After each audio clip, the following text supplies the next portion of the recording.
Hi, and welcome back to Hot Off the Press, the show about new releases and the authors that bring them to you. I'm your host, Jim Nettles. So we have a full house tonight, bringing all sorts of stuff, fiction, nonfiction, and, well, we'll see what else. So, Scott, would you like to introduce yourself and kick it all off? Sure. I'm J. Scott Coatsworth. I am an indie/hybrid author. Been doing this author thing for about 10 years now, and I still haven't quite, become that Stephen King level of success. But yeah, I write sci-fi, fantasy, a little bit of magical realism, a little bit of romance threaded in there, and I'm here with my first nonfiction book today. Layla? I am Layla Dorine. I write a little bit of everything. I'm indie.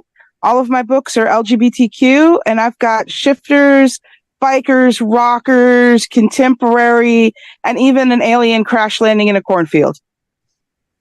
Well, you are in Iowa, so yeah. This is your nonfiction. This is your nonfiction piece, right? Chris? Hey, Chris A. Jackson. I write all kinds of different fiction, fantasy, science fiction, contemporary science thrillers, post-apocalyptic fantasy, a lot of tie-in work. I do game tie-in. I've done tie-in work for Pathfinder, Catalyst, Shadowrun, Arkham Horror, a little bit of everything. So that's the story. Joshua? Hello, my name is Joshua Palmatier. I write epic fantasy novels that tend a little bit more darker, I guess, but not dark fantasy. My first yay many novels were published by Daw Books. The book I'm going to talk about today is the first in a new trilogy that I'm publishing through my Zombies Need Brains small press.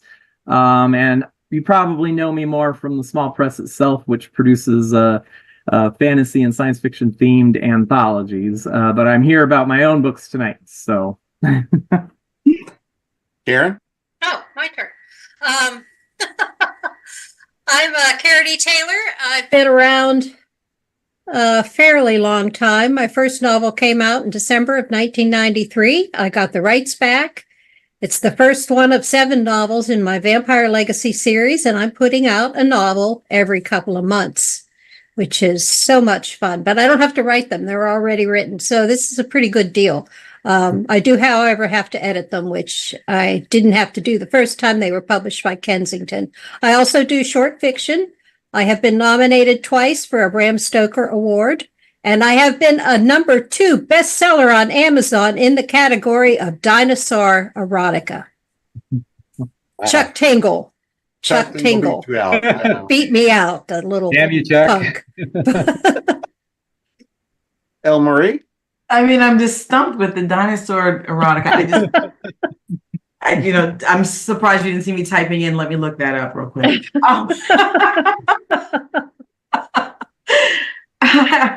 Karen took a lot of my intro. It's funny. I'm so sorry. No, it's great. I just want to make a lot in common. That dinosaur piece is new to me, but the rest we have in common. I'm El Marie Wood. I'm a psychological horror author. I guess today I can consider myself multi-genre because today I'm talking about my very first mystery thriller novel. So that'll be pretty cool. I am, as Karen, the 2-time Bram Stoker nominee or finalist. And I was #2 on the bestseller. I can't believe you said that. I'm like, really? I can't believe you said that. Well, nice. It's always good to find a sister. That's right. If you're going to tell me Chuck Tingle beat you out too, then no, but that's new, and maybe I'll try that out. I don't know. But anyway, nice to meet you all. You too. So I want to talk a little bit about with what we're walking into the world, just kind of the big picture. What's kind of the big world we're setting our feet into? But Scott, since you're bringing in the nonfiction, and I know this is a piece we've talked a little bit off screen for, but what sets you up to start working on a book for writers? So, show you guys a book here real quick. This is Suck a Little Happy Juice, and it's kind of a strange title for a book on writing. I actually wrote it as a blog post over a long period of time. I have a weekly blog that I do for my newsletter because, you have to have newsletter content. And so I'd write about things like, what my favorite Oreos are and things I used to do as a kid and stuff you didn't know about me. But I also would write things periodically about writing. And I started my self-publishing writing journey around 2017, 2018, after having been traditionally published. And just kind of went through all these stages of figuring out how to do it, and also figuring out all the downsides and the kind of psychological toll that takes on you, just being a writer in general, but also specifically in self-publishing. So I've had in my mind for a long time to do a book out of these columns, and I had a little, I don't know if you guys use Vellum or not for book formatting, but I had a Vellum file, and every time I do a new column, I just stuff it in there. And it sat on my hard drive for about 3.5 years before I finally thought, I'm going to go ahead and put that together. And it took a lot of work because writing for a blog is much different than writing for a formal book. It's just a whole different kind of tone.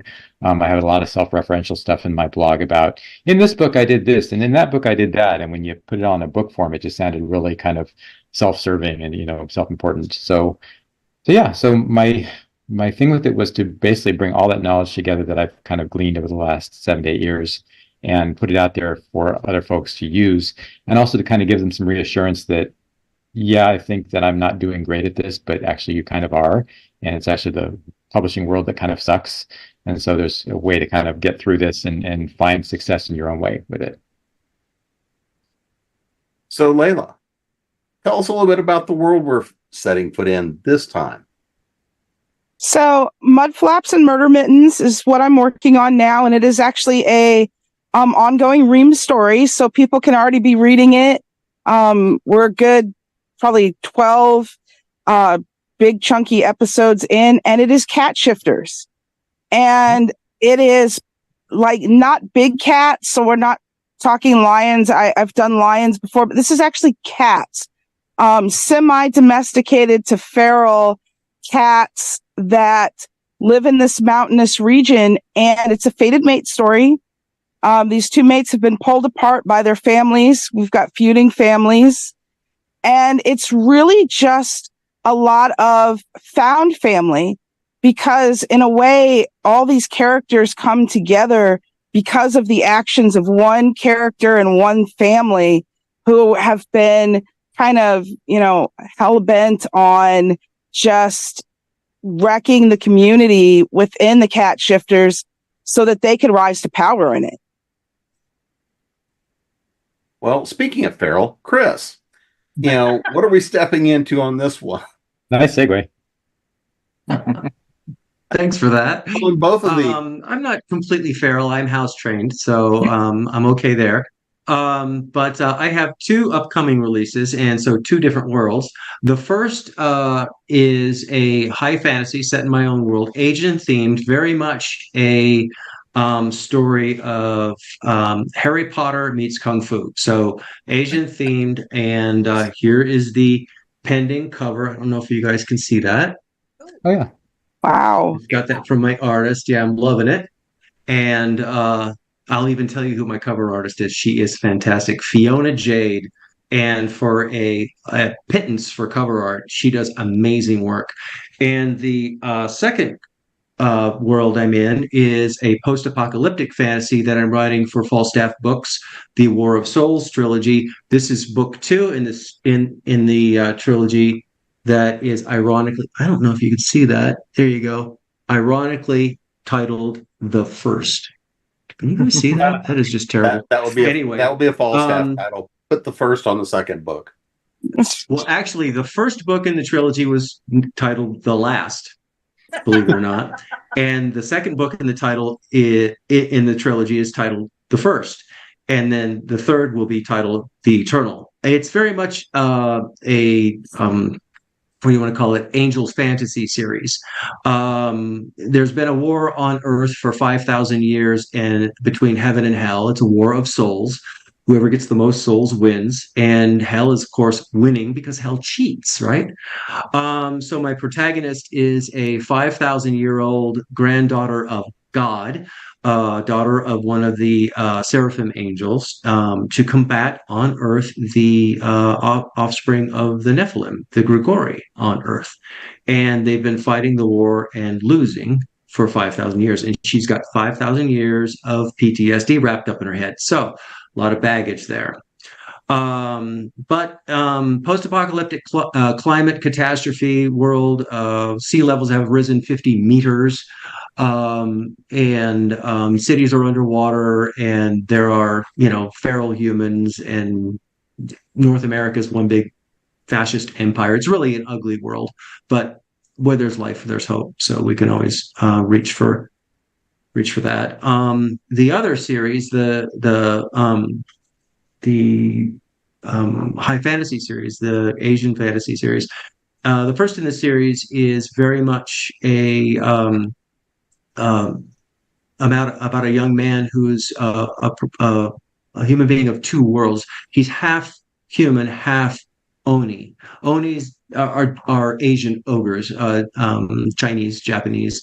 And in doing a lot of the research, it's fun to get into these rabbit holes of Asian mythology. Oh my God, it's just so deep and rich and amazing. But I spent a year just doing research on these novels because it was something that I always wanted to do and was resistant to dive in. But they're Asian themed. This is not Asia. This is not China. So I'm using a lot of the elements without, completely appropriating the elements. So, and that's it.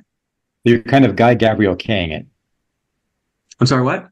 Kind of Guy Gabriel King. Like he writes a lot of things that are set in Europe, but it's not really Europe, but it feels like Europe. Right. Yeah. Right. Exactly. Set in my own world. So yeah, I'm off the hook there. This is not Japan, really. Joshua, how about you?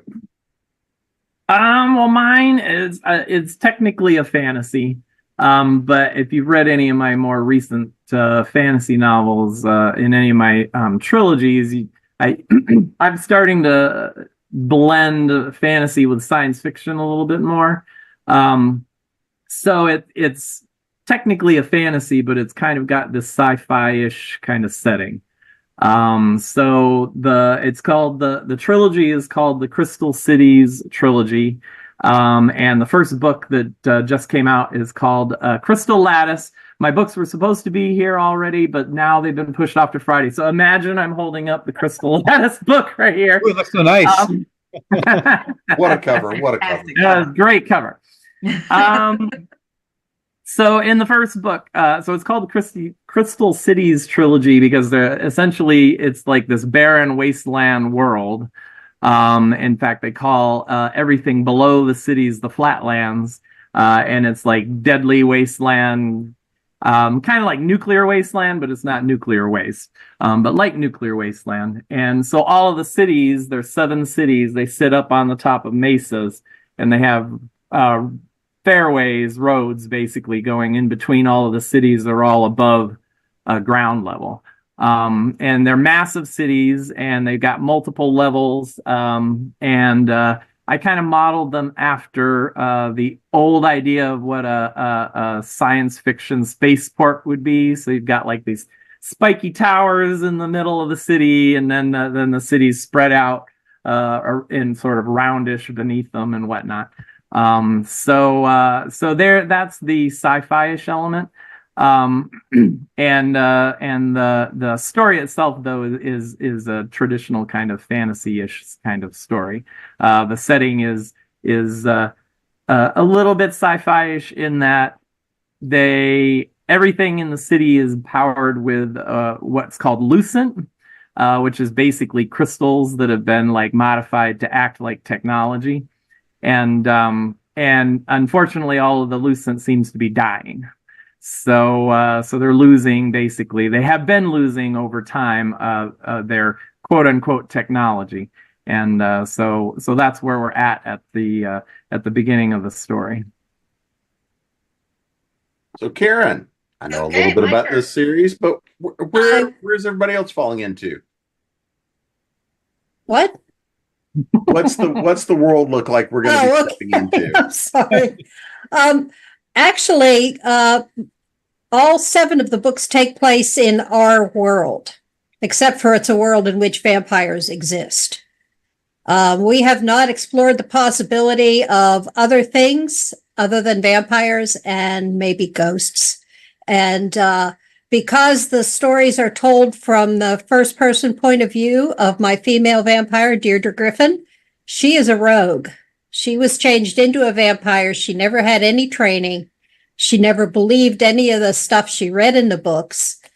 She just did whatever she felt like she could do. So she doesn't know about shape-shifting. She doesn't know about turning into a mist. She doesn't know about all sorts of wonderful powers. And she doesn't want to use them anyways, even if they did, because she holds on to her humanity.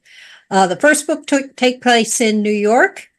Second book starts out in London, and we end up back in New York. And then at the end of the book, we're back in England.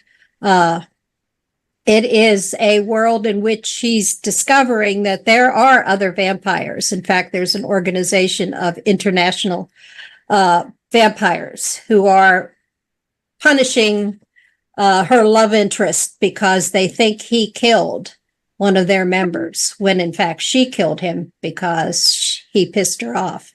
I'm sorry. And so she goes back to New York to rescue Mitch, and discovers that she's going to be put on trial for the crime of killing one of their own, when she didn't know that any of this even existed. So that's the story of Bitter Blood. And here's my book. It comes tomorrow. So yeah, it's a good cover. Same guy that did the first cover for Blood Secrets did Bitter Blood. And I love working with him. His name is, oh gosh, I just forgot his name. Jeffrey. It'll come to me. Jeffrey Cost, excuse me. He does great covers, and I highly recommend him. But that's the story. You guys got to tell your cover artist to stop using that invisible ink for your cover. Well, if I could get up and get my book from last time, I could show you the last cover, which was only just out in December. So it's pretty much a new release. Well, they're all old releases. Re-edits. Re-edits. El Marie, again. What world are you bringing us into this time? Well, like Karen's, my book is set in the real world. There are no vampires. This is my first, nothing supernatural. I just figured I'd try something different this time. So this is set in, present day. Oh, I do have the book in my hand. This is this cover. Susan Roddy. Some amazing cover work, since we're talking about our cover artists. But it is, a woman who is reliving her past, and she's sort of sulking about it. I think, a lot of us get to that point. It depends upon, I don't know what depends upon where you are when you get there and how long you stay in that moment, but she's in that moment, right? She's like wallowing in it. And, she sort of happens upon a murder that she really wasn't supposed to see. I mean, obviously. And she, she gets noticed. She's standing there like, I was in my head. I didn't necessarily need to be here.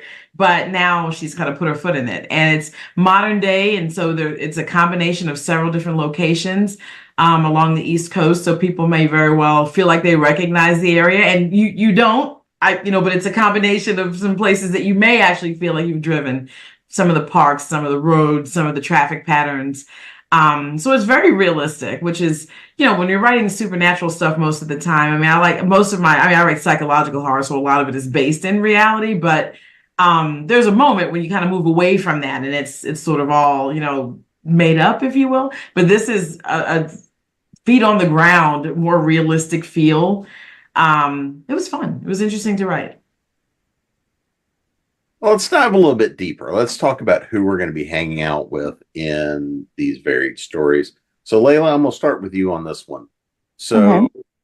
who are we hanging out with this time? Primarily, it's Randy and Josh and Randy's uncle Gary. And then we've got Rochelle and Jonah, who are it's funny, they become part of the found family. But the two main characters and the fated mates are Josh and Randy, who one is fully a cat shifter. The other one is a partial cat shifter. So in some of my other worlds, they can shapeshift from birth. They can't do that here. Full cat shifters have to be mature before they shift. Partials have to be mated before they shift. And these two grew up together. They were the best of friends. And when the one who was a full shifter started actually like getting ready to change, he got really jealous and possessive of what he didn't realize was going to be his mate.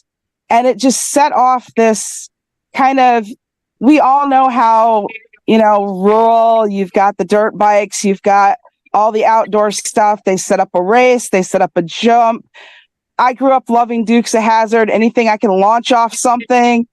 They launched over a creek. One of them made it, the other one didn't. And things just went kind of horribly wrong from that. So for the last 7 years, they've been apart until they literally slam into each other in the grocery store. And it is not the nicest of meetings. Small town, word's going to get around. So as soon as word starts getting around that he's back and that they've interacted, that family who's just been kind of, we want to keep everything to only full cat shifter blood, no half breeds, no partials. They're out in full force. How can we break this up like we did the last time? All right, Chris, and I'll let you pick which one we're starting with. Who are we hanging out with in these couple of books? Okay, I'm going to go with the high fantasy one because I really created this character to be very much a victim of both worlds. He was raised by his father's people, the Oni, and the first decade or so of their lives they call the hardening. They don't even name their children until they survive the hardening. It's basically daily labor, fights to the death, all kind. You get out of line, you're physically tormented. It's hell. And so he escapes that world and finds himself on the doorstep of a temple, because he managed to escape it with a token from his mother from that temple. And then he's adopted by this temple, and he finds everything completely strange. He can barely speak the language. He's physically different than anybody there. He's basically half ogre, and there's a lot of discrimination going on. So he has to deal with that, and he has to deal with the PTSD and the psychic damage that happened to him as a child. That has kind of opened the door to darkness in him. So he's got a lot of battles to fight, and almost none of them physical. All of them are emotional, at least in the beginning. And then things go completely sideways with all kinds of bad things happening that I'm not going to, no spoiler alerts here. But I very much enjoy creating characters with a troubled beginning. And he's got the worst possible beginning that you can imagine. So, yeah, kind of a dark character. And what about the other series? The other series, as I said, the protagonist is she's half angel, basically. But she's survived for 5,000 years, and she thinks she's the last of her kind, and all that PTSD wrapped up. In creating her, the really fun thing to do was I got to cherry pick history and figure out all these historical people that she either got to hang around with, got to have relationships with, or got to be, for instance, Anne Bonny. she was the consort of Miyamoto Musashi, who was the foremost Ronin swordsman in the 16th century feudal Japan, quite likely the best swordsman who ever lived anywhere.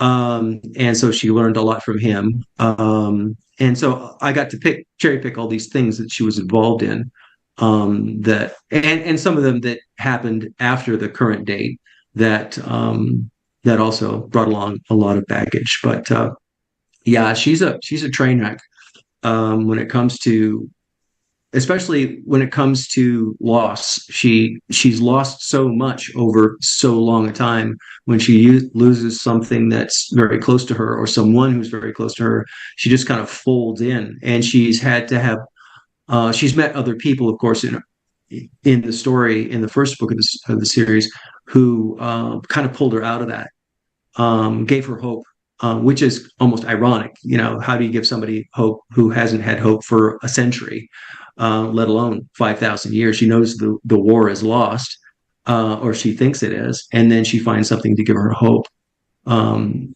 a drug addicted street kid, of, you know, just to throw a total curveball into the story.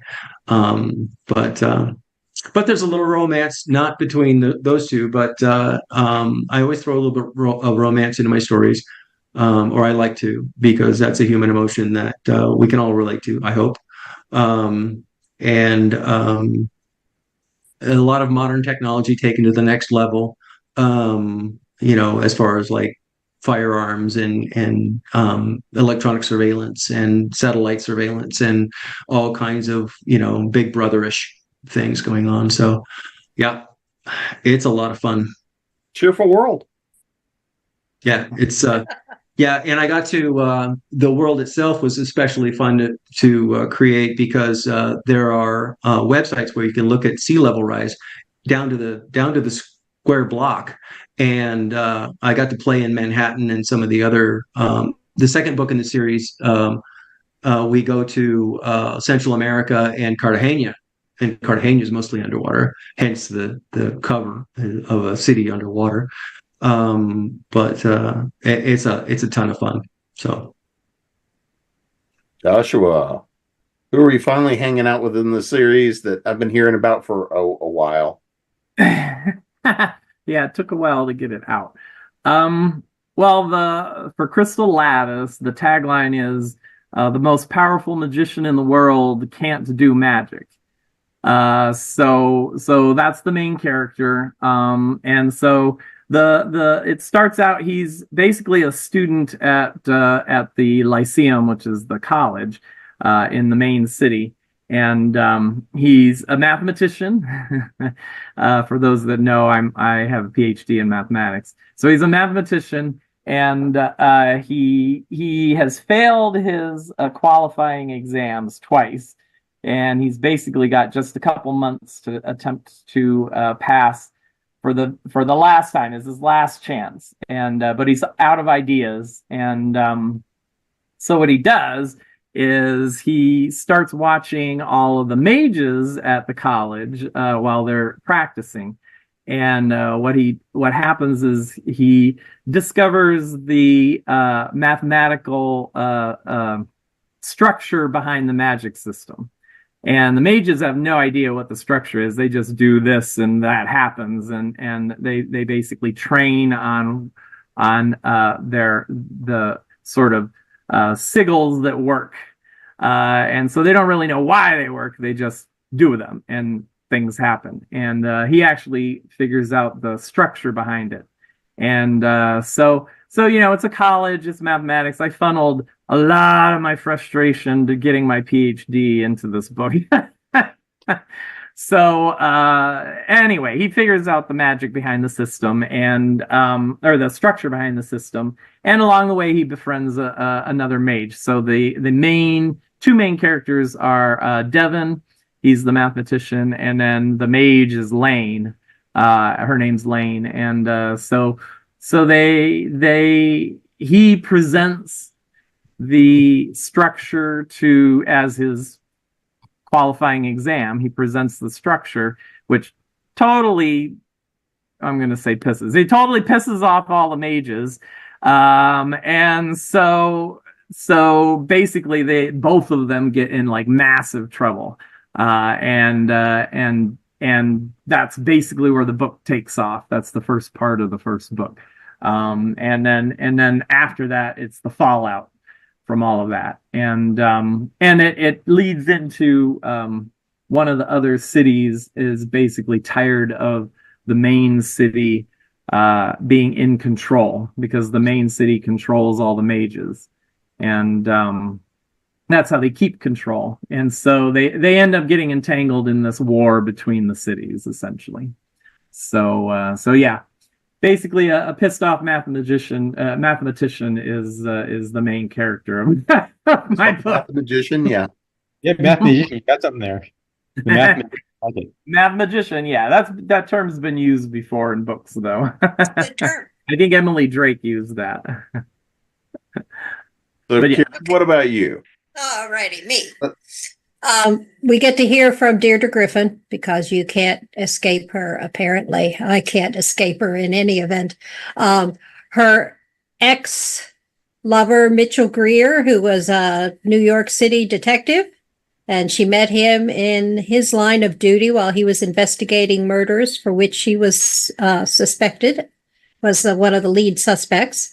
We meet his son, Chris, who, when he finds out what Deirdre actually is, and we prove to him what Deirdre actually is, he doesn't want his father dating a vampire.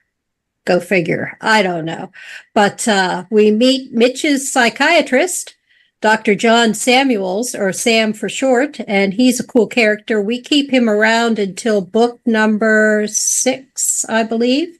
One of my main characters. We like him a lot. Mitch has been tortured by the vampires for killing Max. Now, Max, despite the fact that he died at the end of book number 1, is actually living in Deirdre's brain. He's haunting her and possessing her, forcing her to do more and more depraved things. She left Mitch because she knew it was never going to work out with a human. And then they dragged her back into it. We meet Victor Lang, who she thinks is Max's Renfield. And she makes friends with a guy by the name of Ron Wilkes, who acts as her attorney, because it turns out Max has left her everything. Everything. So she's a very rich lady. And we meet a mugger who unfortunately has the bad misfortune of deciding that he would like to have Deirdre's purse. For him. Yeah, no, not a good idea. Not a good idea. Unfortunately, leaves her with a bullet in her shoulder, which she can't retrieve.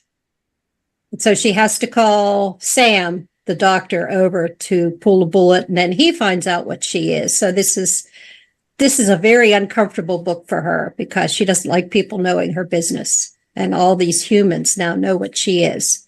So, but it's a fun book.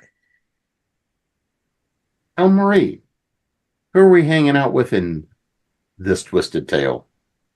For a lot of the time, you're hanging out with my girl, Sarah Sue. I mean, she's all of us. And she has a lot of thoughts. She has a lot of thoughts about, what's going on now in the world, where she fits, what she can and can't do anymore, what the good old days were like. And I think that's really going to resonate, purely because, now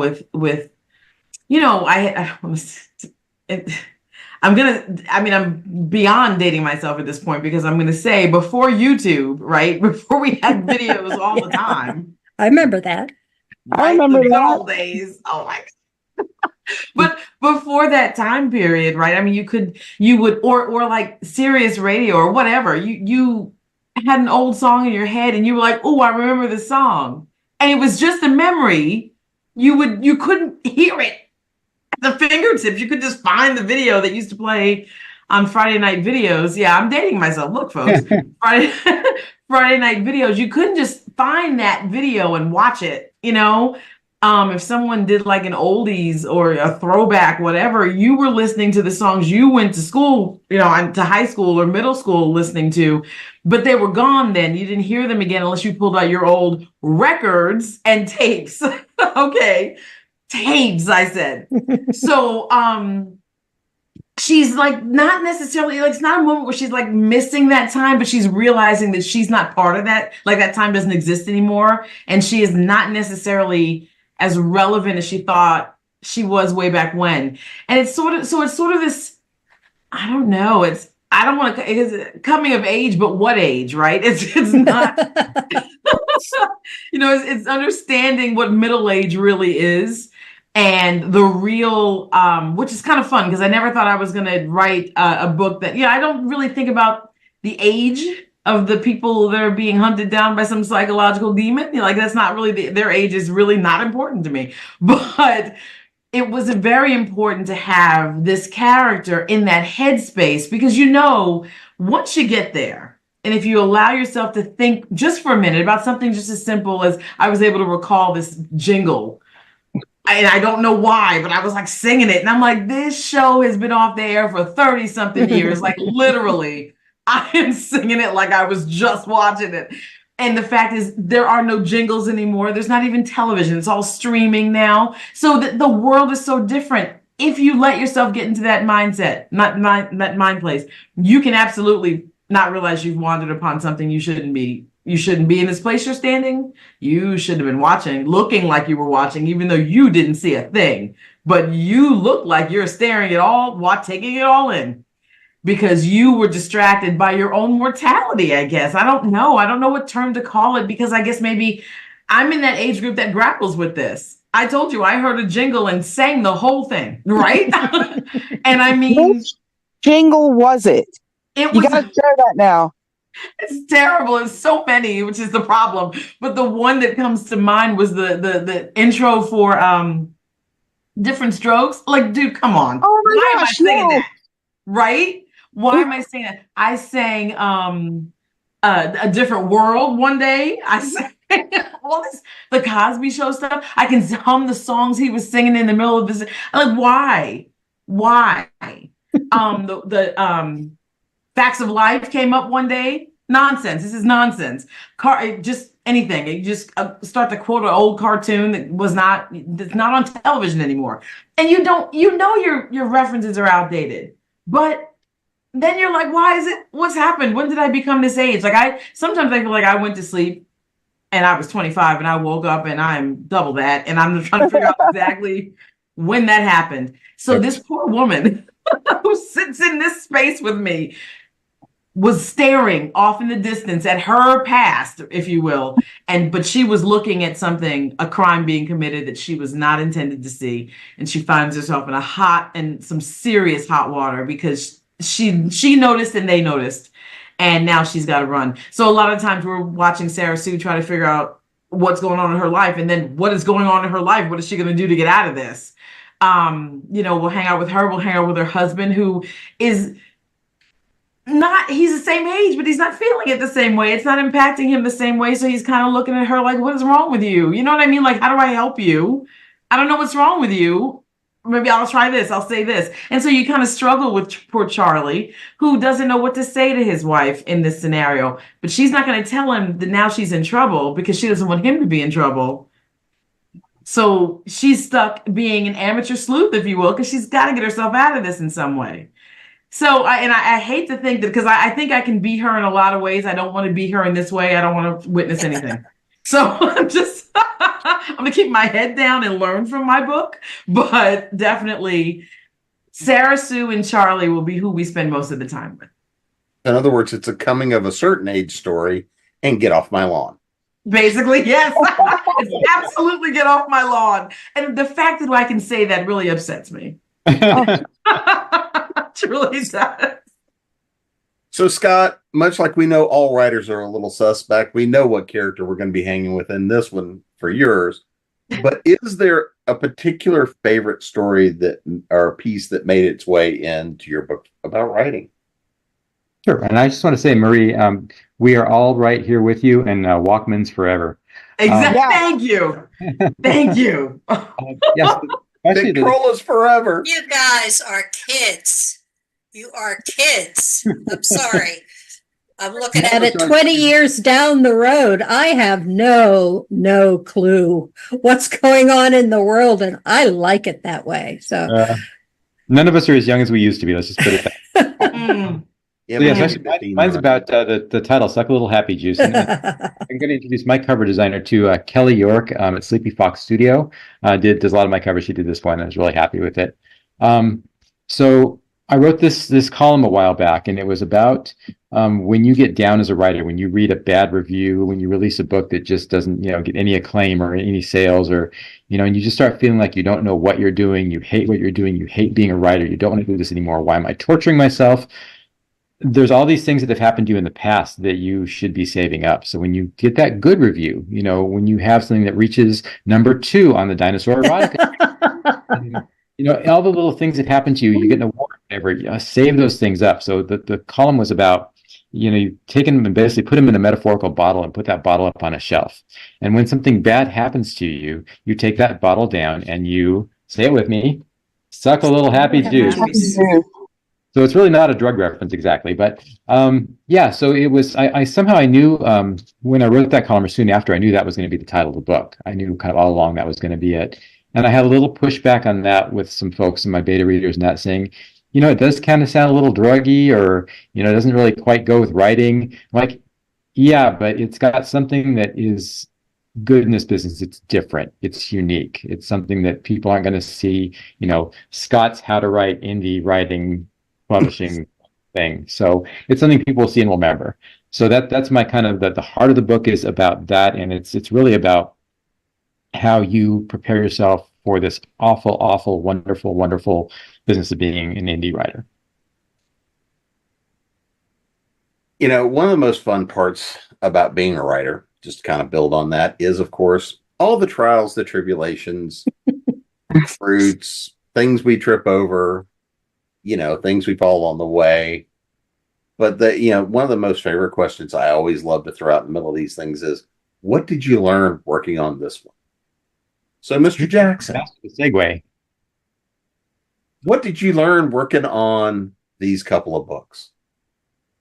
Okay, so like I said, Asian mythology is and culture. I'm a culture addict. I love foreign cultures. We did a lot of traveling in the Caribbean, my wife and I, for 13 years, and all the different cultures and all the different islands are fascinating to me, and all the different mythologies that go along with it. But Chinese mythology, Mongol culture from the second book in that series, and then of course Japanese for the third, and how different these all are, and how culture shapes people, and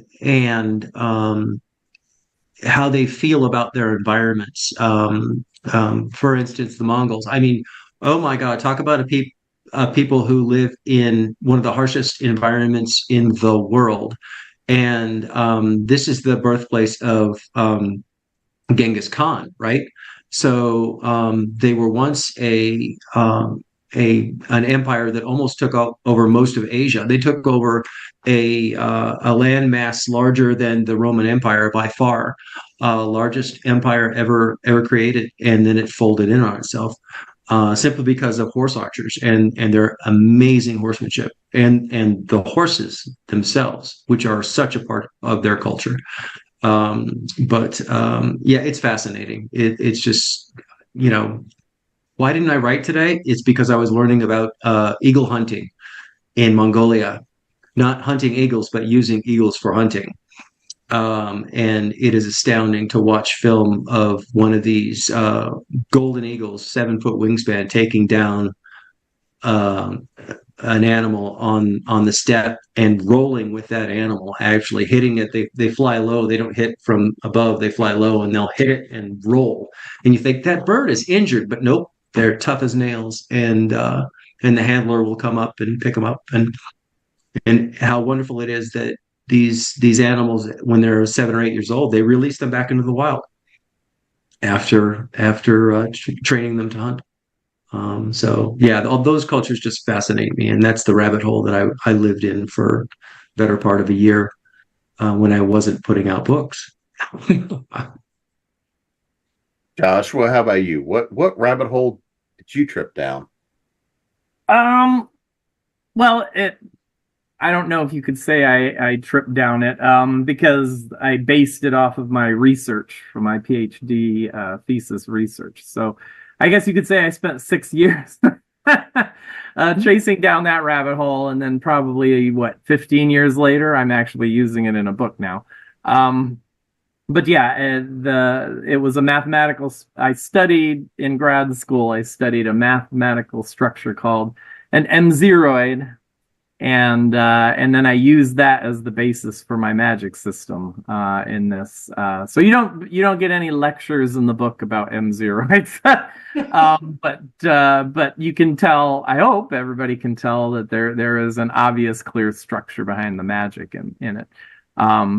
What I learned, so that was like the research kind of rabbit hole I tripped down. But I think what I learned in while I was writing this, because I have book 1 and book 2 done already, is sort of a writing lesson, I guess, is that I did a Patreon post about this recently at my Patreon, the writing level of my Patreon, and it's that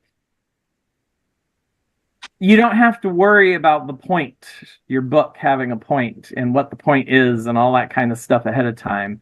I'm a pantser, so I don't plot anything out. I don't outline. I don't do any of that. I just basically just sit down and write and see what happens.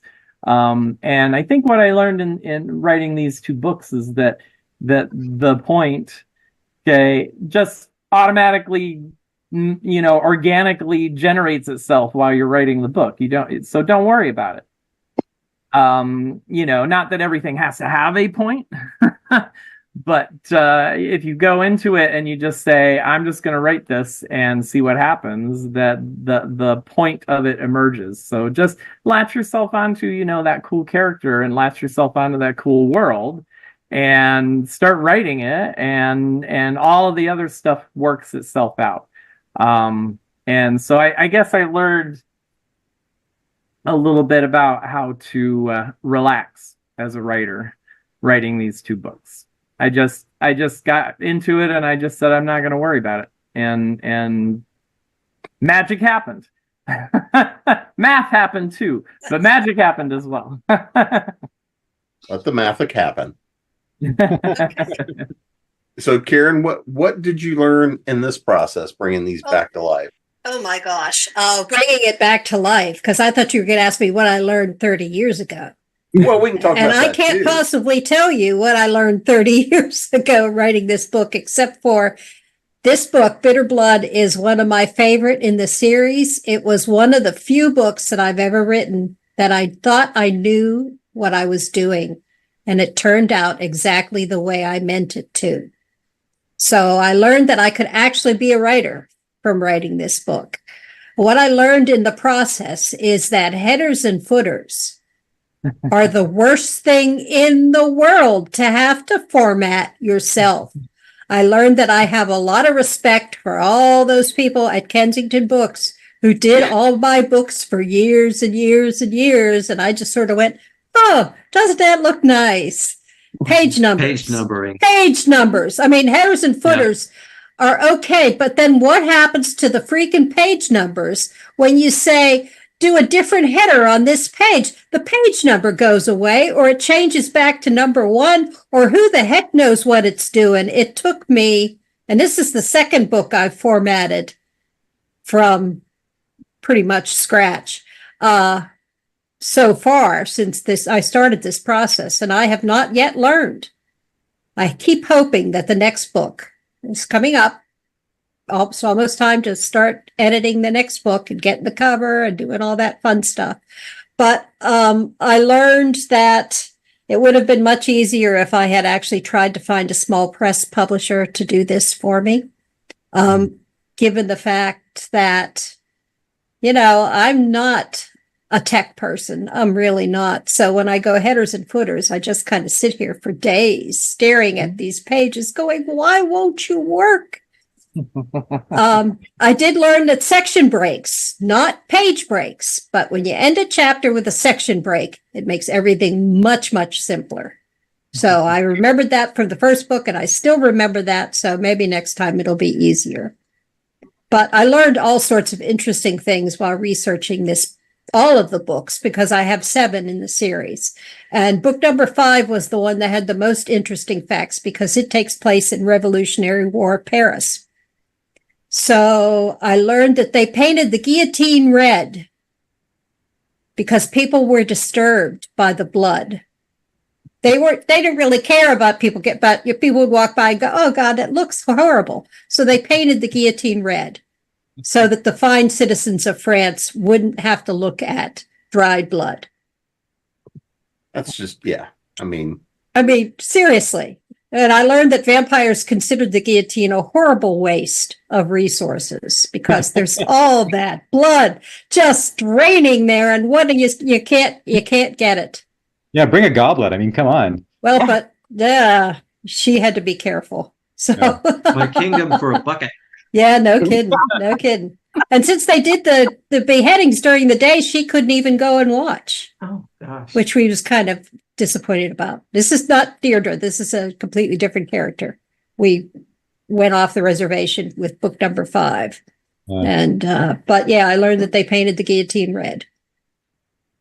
Well, and I'm not sure I even discuss it in the book, because you all know when you do research, you spend days and days. I spent days studying for the first book. I'd never been to New York City. It had to take place in New York City. I spent days studying subway maps so that I could get around in New York City, because there was no internet. I'm sorry. I started this book in 1988. And I know that there was techie stuff out there and people who knew what they were doing were getting together and talking, but not for me.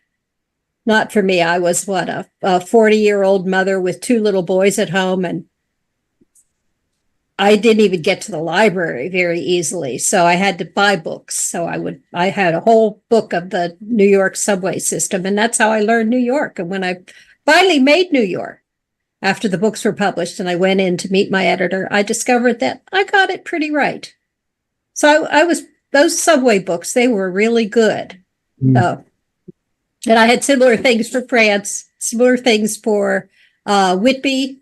We spend a couple of books in Whitby because why the hell wouldn't we? We're vampires, right? Whitby's a perfect place for vampires. That's why Dracula landed there. So gives a good reason to go, test it out and check out the place, go for a trip. Yeah, well, but I never did. I never made it to Whitby. This is one of the things in my life that I regret the most. So obviously, I don't have a whole lot of regrets, but not getting to Whitby. And I'm handicapped now, so I couldn't walk the streets, and I sure couldn't go up those steps. But that's all I ever wanted to do. Run up those steps and go into the Abbey and just be there. So, but I got to do it in words. Maybe you get 4 strong men to carry you on the leader up the steps. There you go. I keep losing weight, so maybe it would only take 2 strong men. So let us know when you become a vampire queen. It'll be perfectly fine. Yes. Now, people on Twitch, I stream on Twitch, and people on Twitch swear I don't look 70 years old. They say I look 30. So I think they all think I'm a vampire, and my Twitch name is Old Vampire Lady. So they have reason to believe that, I guess. We can all be vampires at heart. Yeah, why not? Well, the diet is kind of I mean, you could do it every once in a while, but I actually have turned out to be allergic to garlic. So I don't get garlic bread anymore, and I'm not even a vampire. It just doesn't seem fair. So, Elle Marie, what did you learn on this little jaunt?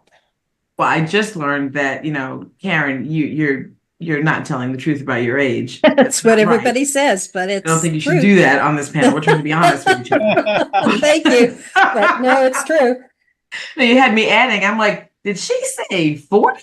Yeah, I was 40 years old when my novel first came out. My first novel came out in 1993. I was 40. So yeah, I was adding it up, but I'm going to be 71 in May. I don't think it's nice to tell things. I don't think it's nice to be 71. So. I just think I don't know that you know what 71 looks like. I think I do. You look wonderful, and I think all of us are saying it's good living.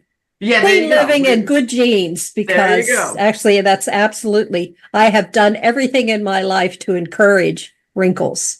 I smoked like a chimney almost all of my life. I drank heavy. I didn't really live well, but smoking and drinking is supposed to take its toll. I don't know. So Yeah. I quit smoking a long, long time ago. Still dream about it. Oh my, really? Oh, if I found out that I was going to die tomorrow, one of the first things I would do is get a pack of cigarettes. I've actually heard people say that before, actually. And then book a ticket to Whitby. There you go. Yeah, may as well. There you go. Then, yes. I learned, it's funny, I learned that I am Sarah Sue, but it's being funny, I really did. I learned that I didn't realize how old I was. And that doesn't mean I'm old. It just, I didn't realize what my age actually was. I'm 51 and I don't feel 51. I don't know what 51 is supposed to feel like. And I didn't think about it like at all until this one moment. It's funny. So, K-pop was taking over the world for a little while there. And I have a young person in the house who was enjoying it quite a bit. And I happened to come into the room to cook. I was going to cook something and the TV was playing and, she's in there watching. And I look and there's a pink-haired person just, making eyes at the camera. And I was like laughing at first. I was like, he is trying so hard. And then I was like, when did I get to the point where that would make me giggle, like laugh, like, when did that happen? And I thought, oh no, that was the moment of realization that wasn't like attractive or alluring in any way to me, because I'm like 40 years older than this person. And I'm just, it didn't. And I kept thinking, I don't know when that happened, which sent me into this, I don't want to call it a spiral, but let's be real. And I was like, what happened to my youth? And I was like, I can't be the only person who thinks it. And I'm clearly not. And so I thought, I've never written a book from that perspective before.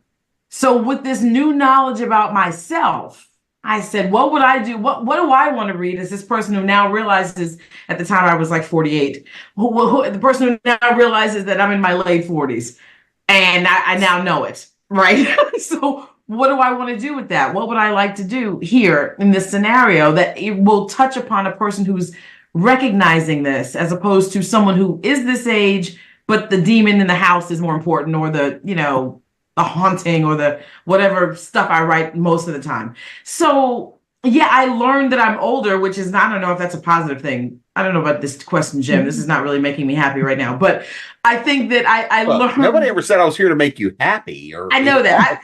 We know this.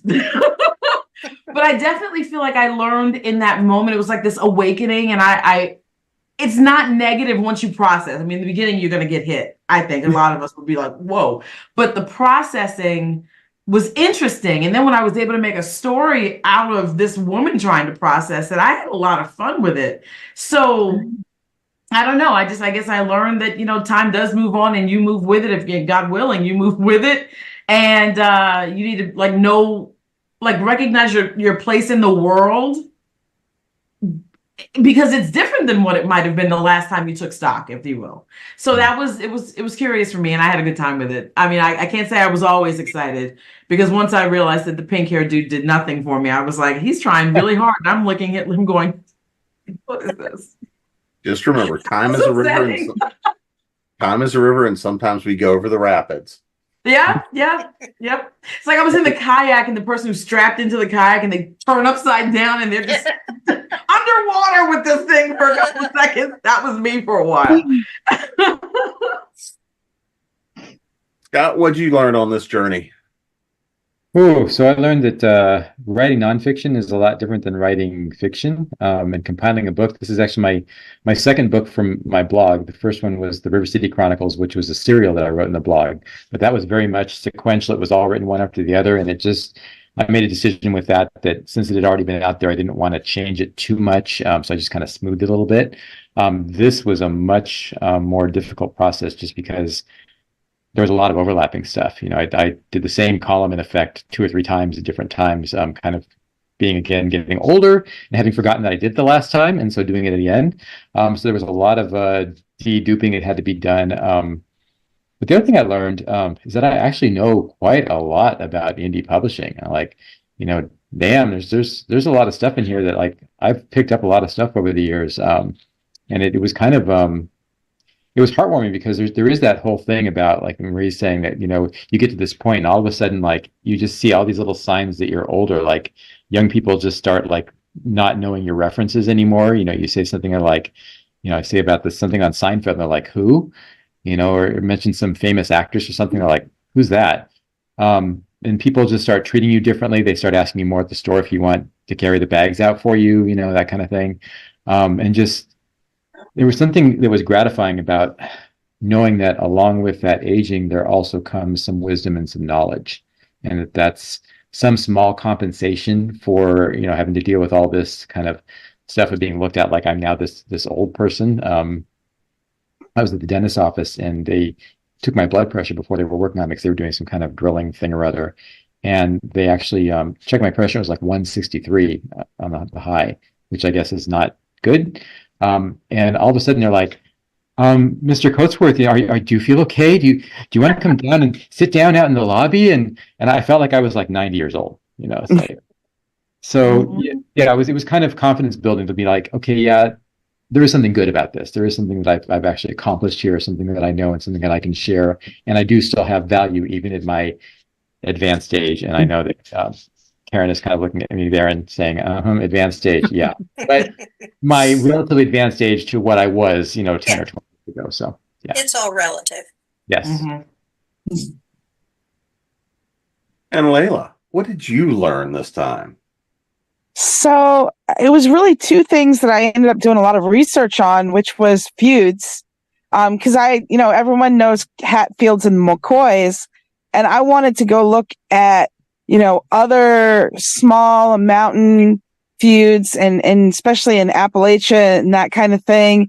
And just looking at how common feuding was between families and how, people would leave the area because they would marry someone from the wrong, family, and they would it would be awful. Like one side would try to kill the person they married.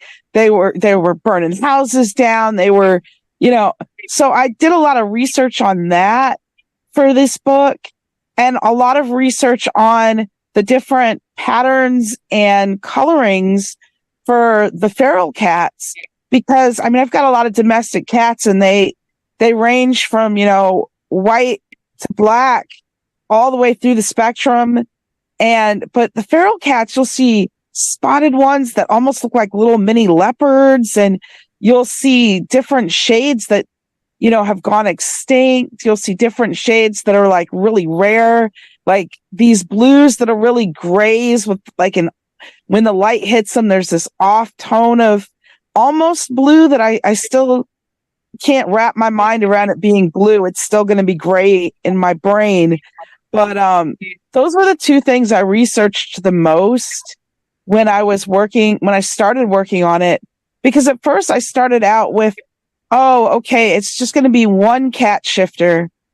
And then it became, okay, we're doing a whole brand new breed of cat shifters.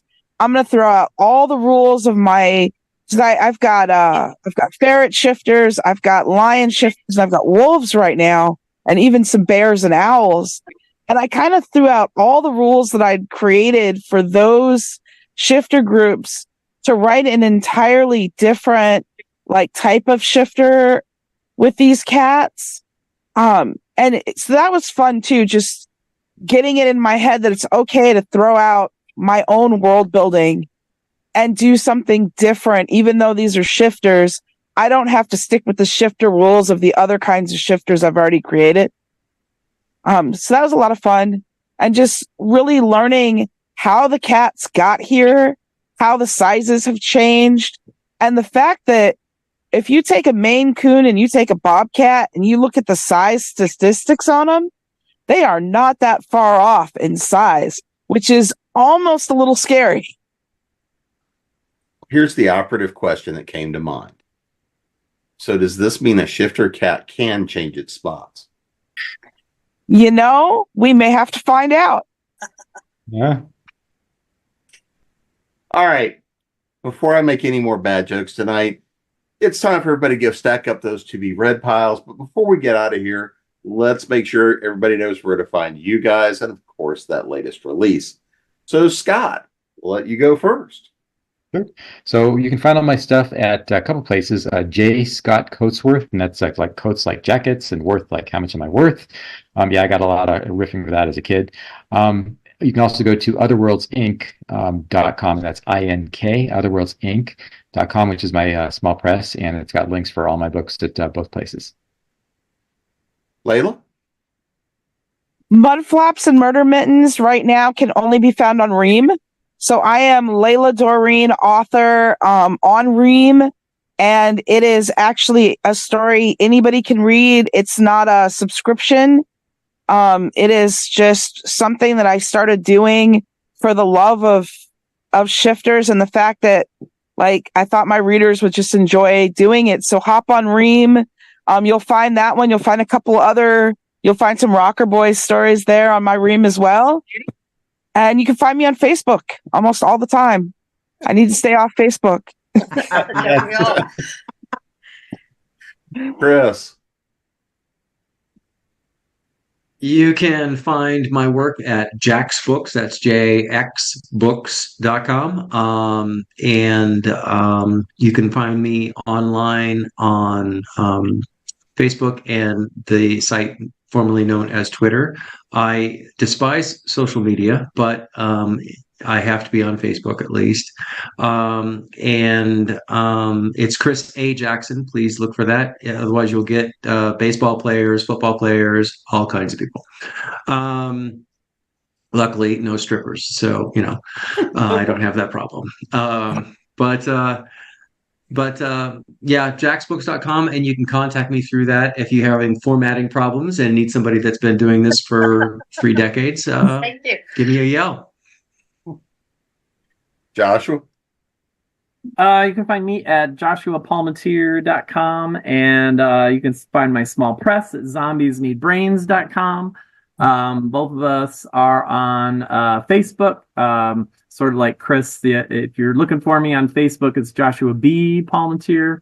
I'm also on X, so you can find us on X. And then I recently added Blue Sky to it, so find me and Zombies on Blue Sky. You can find all of my books at the Zombies Need Brains online store, so just go to the webpage, you can find the store. But you can also find all the books at the normal places like Amazon and Barnes & Noble and whatnot as well. So, and then, of course, we have the Patreon. So if you want to help support the small press, check out the Patreon as well. Karen? Oh, okay. I'm on Facebook, both as Karen E. Taylor, writer of Supernatural Tales, and Karen Gallagher Taylor. That's GALLAGHER Taylor. Which I put in to avoid the creepy fans. As a result, I don't have many people there. My books, you can find everything on Amazon. I apologize, I'm not ranging out very well. You can even find Romancing the Pterodactyl on Amazon. You can buy a hardcover if you want. It's also on audiobook with my short story collection, which is Mexican Moon and Other Stories. And right now you've got all sorts of options for, you can buy Blood Secrets, which is the first novel in ebook, paperback, hardback, mass market paperback, and you can buy it in the 2-book edition called Hunger. So you could just go to town. I would prefer that you buy the ones that I get paid for. Because I haven't seen royalties from Kensington in I don't know how long, donkey's years, I guess they say. So, but I am also on Blue Sky as Old Vampire Lady. And like I said, I stream retro games with nice young men on Twitch under the name Old Vampire Lady. You should come and watch. We have a lot of fun and good, clean family. Let's sit down on the floor and play a video game, kids type fun. So, as opposed to Romancing the Pterodactyl, which is a completely different kind of fun. And that's it for me. Let me know if you can get that bundled, with Chuck Dingle. Yeah, I mean, I can see that. I don't know about Chuck. I think Chuck was sort of upset that I kept, saying, hey, come on, everybody, buy my book. We don't need Chuck to be number one. But I understand that he's actually a nice guy. So, Chuck Taylor. And you got to admire him. Well, you really got to admire him. It's amazing.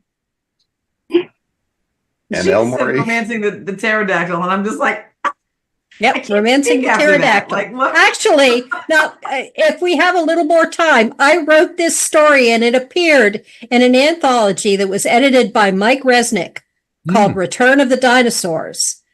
And I sent him this story, and I said to him, is sex okay? And he said, sure. So I sent it to him. He wrote me back, and he said, I can't believe you sent me this story. Children are going to read this book. And I said, well, do you want? He said, no, don't change a thing. It's perfect. Oh. And I think I got number 2 in the book. I'm either next to the last or next to the first. I don't remember, but that's a really good position. So he loved that story. But when I wrote my next story for Mike Resnick, he said, no sex. If you can believe Mike Resnick ever saying the words, no sex. Because, Mike Resnick was old school. I know lots of people had a problem with him, and most of the women that he knew had problems with him. He was a good guy, but would not let me write sex in the next story that I wrote for him. But yeah, Mike Resnick. Wow. And I don't even know where this story came from. I'm sitting in my basement in Laurel, Maryland, going, what the heck am I going to write? And then boom, there it was. The lead character is a intergalactic cosmetic saleswoman. She sells Avon. And she complains about the giant pink ships, those giant monstrosities, the Mary Kay ships. It was just really bizarre. And the fact that he would even accept this story boggled my mind, but it's what I had for him. So, well, at least I could get in the back seats really easily. So,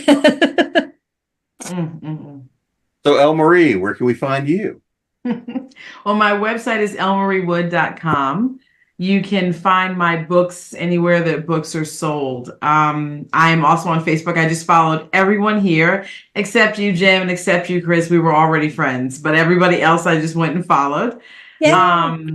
So we can keep in touch, because I think I need. I will do that when we're done here. Yeah. So I don't know. Am I the only one who's like, what? Tell me about that. But no, this was a really enjoyable panel. I will say that much.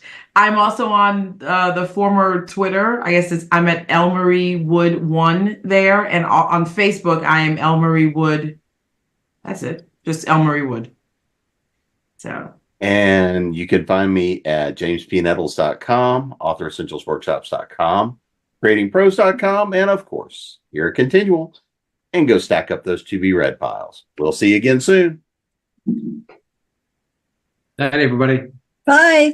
Bye, everybody. Thanks for watching. That was fun.